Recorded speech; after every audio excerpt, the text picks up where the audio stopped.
Hi, this is Scott Garibay, and today I want to talk about Dungeons and Dragons, and I want to talk about the new in context to the new Pathfinder 2 Remastered, and a conversation I had with Jason Bullman, who is the designer of Pathfinder 1 and the designer of Pathfinder 2, incredibly high up industry insider, and I got to have a conversation because of you.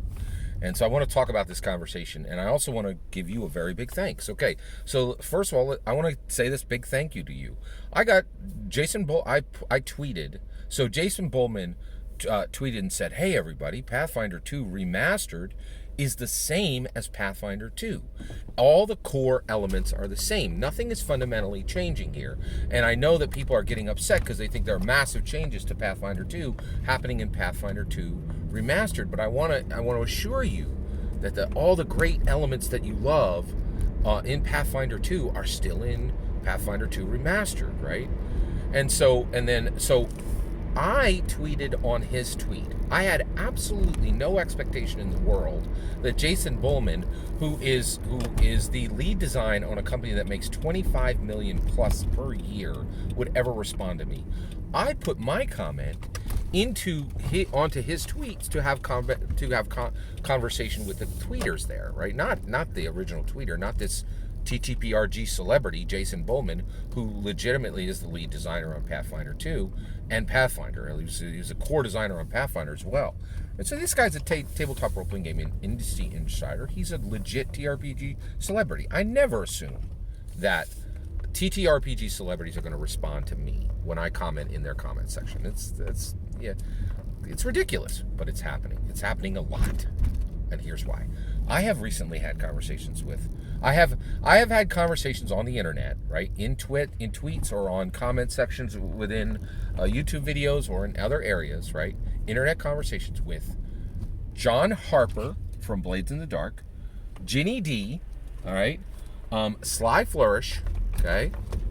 Bob Worldbuilder, just now, Jason Bullman, AJ Pickett, the person who created the Savage Worlds Pathfinder, right? That guy, literally the core designer for that, right? And I put stuff into these people's comments, and I have no expectation they'll ever comment back to me, but I get it all the time. Aaron Pedantic, Grim Jim, another content creator who was invited to the Influencer Summit, just tons. Right? I'm astounded that I'm able to have these conversations openly with these industry insiders. It's incredible, right? And how do I do it? You made sure it happened, not this channel. What I had to do to build this channel, right? So why does my channel grow, and why am I approaching 1 million views, right?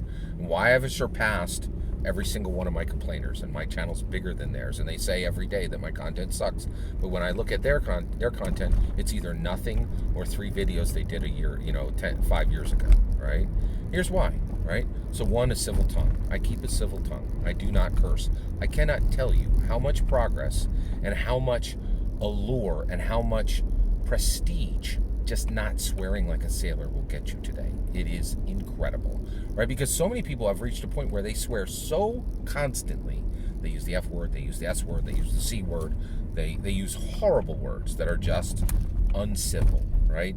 And make them sound repugnant, right? Like routinely, right? And many people, Kyle Kalinske, could have been a major force in politics, literally cannot stop. They brought him on to breaking points, and they had to take him off because he couldn't stop using the F word. He's not really a serious commentator.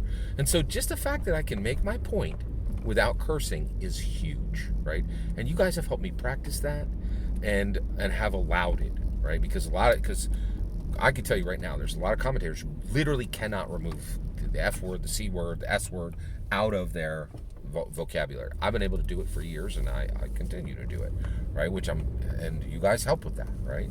Because there's a market for it. I'm astounded there's a market for people who just keep a civil tongue in their mouth, right? But there is, right? Here's the next one. Say something significant and say something unique, right?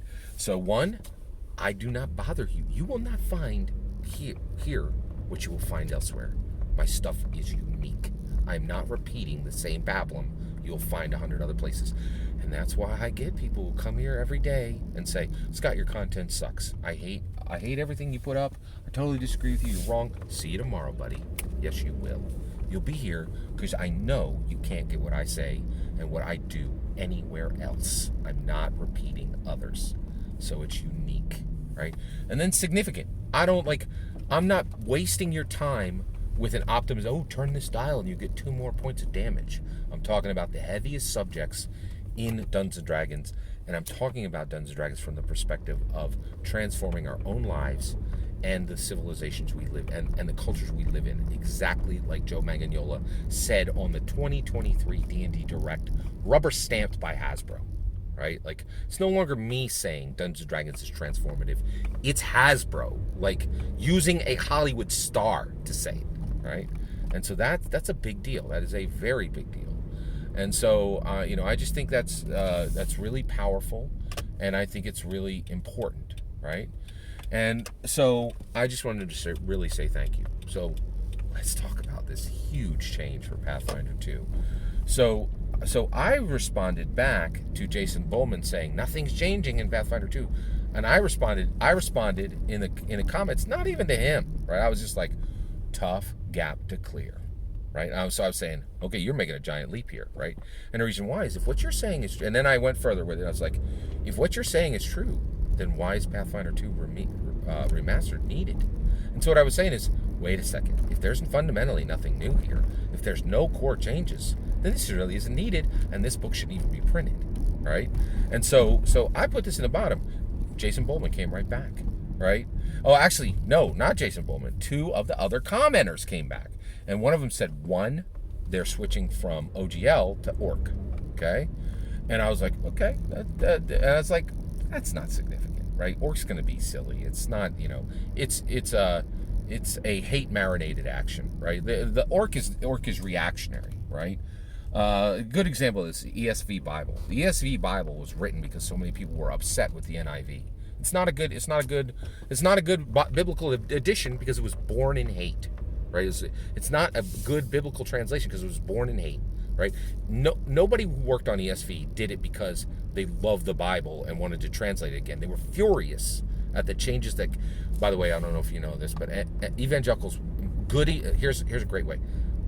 A good evangelical church has NIV 1984 and nothing past 1984, right? No good doctrinal evangelical church will allow an NIV Bible of 1984 above to sit in the pews, right? Because it changed a whole bunch of language that's highly offensive to evangelical Christians, right? And so, so essentially, and so it's just, and so that's a good way of finding it. So Bowman was saying, so basically the OGL switching to the Orc isn't going to matter because it's just a hate product, right? Like, they're like, oh, we're so frustrated at the 2023 OGL thing, we're going to make the Orc thing, right?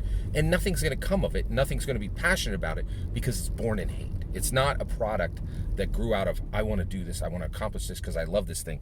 It is coming because they hated a thing. And so that means it can't be good, right? And every single tabletop role-playing game that comes out of a response to 2023 OGL will suck. And the Orc is going to suck, in my humble opinion, okay?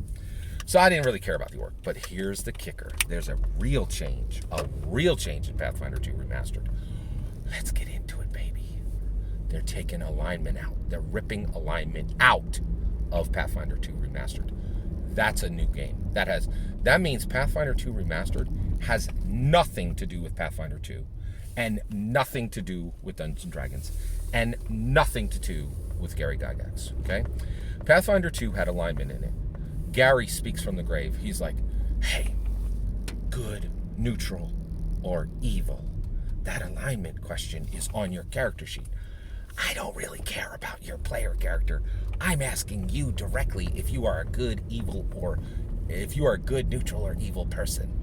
The question is really for you, right? And it's Gary calling from his grave every day because he put alignment in Dungeons & Dragons saying, I want you to be a better person. I want you to be a better person. I challenge you. I demand. I call you to be a better person. And this is Jason Bullman saying, I know that frustrates you. I know Gary's echoing voice, which actually you can't hear his voice in Pathfinder 2. You can only hear echoes that come from Pathfinder 2 being a copy of Dungeons & Dragons, right? But I know, right, that you are frustrated being called to be a better person. Why don't you give in to your evil-based nature? Now you can. Because Pathfinder 2, with alignment removed, stops being Galarian and is now... So, Galarian is dead, right?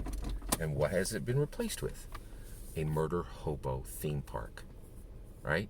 The most horrible, evil people in the world can now flock to Pathfinder 2 Remastered. It is a murder hobo theme park, right? There's no echoes of Gary calling you to be a better person. There's no chance that you will be asked to grow, change, or improve, right, as a person.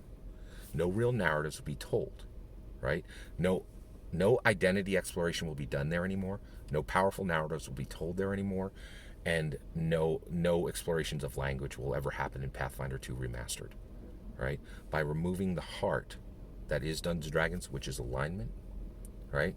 It completely divorces it from anything Gary ever accomplished. It completely divorces it from Dungeons & Dragons, and it completely divorces it from Pathfinder 2, where you had a chance of telling an important story that could improve you as a person. You pull alignment out, Pathfinder 2 Remastered is no longer Galarian. It is a murder hobo theme park built to take the most evil, base, horrible humans and give them a place to play. That's a completely new game. Every single word of that is my humble opinion. What's important is when I get to hear your humble opinion when you get in the comments and send your traffic. Please consider liking and subscribing, and have a wonderful millennium.